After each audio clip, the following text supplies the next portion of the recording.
तो दोस्तों आज हम एक बहुत इम्पॉर्टेंट टॉपिक एंटन पिलर ऑर्डर को आसान भाषा में समझने वाले हैं जो एग्जाम के लिए बहुत यूजफुल है। आइए देखते हैं कि फिर एंटन पिलर आदेश क्या है। इंटन पिलर आदेश न्यायालय द्वारा दिया जाने वाला एक विशेष प्रकार का आदेश है। किसके द्वारा? न्यायालय द्वारा। जिसका उपयोग मुख्यतः बौद्धिक संपदा अधिकार जैसे कॉपीराइट, ट्रेडमार्क आदि के मामलों में किया जाता है। इसका उद्देश्य वादी के अधिकारों की रक्षा करना और महत्वपूर्ण साक्ष्यों को सुरक्षित रखना होता है।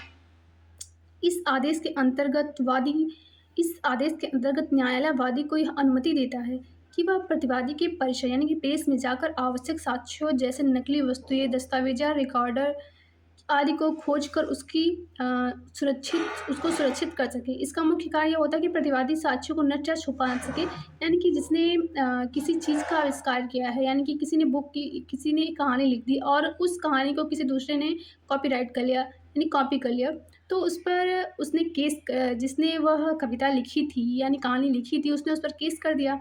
जब केस कर दिया तो तब न्यायालय यह आदेश देती है, तो इसे ही एंटन पिलर आदेश कहा गया है। यह आदेश प्रायः बिना पूर्व सूचना को के जारी किया जाता है ताकि अचानक कार्यवाही करके साक्ष्यों को सुरक्षित रखा जा सके। न्यायालय यह आदेश तभी देता है जब उसे यह विश्वास हो जाए कि वादी के अधिकारों का उल्लंघन हुआ है और साक्ष्य नष्ट होने का खतरा है। न्यायालय तभी आदेश देगी जब उसको यह मतलब कि समझ आ जाएगा कि हाँ, इसके साथ गलत हुआ है, इसकी कहानी का कॉपी हुआ है और उसके साथ कुछ गलत होने वाला है या फिर गलत हुआ है, तो तभी न्यायालय आदेश दे सकती है।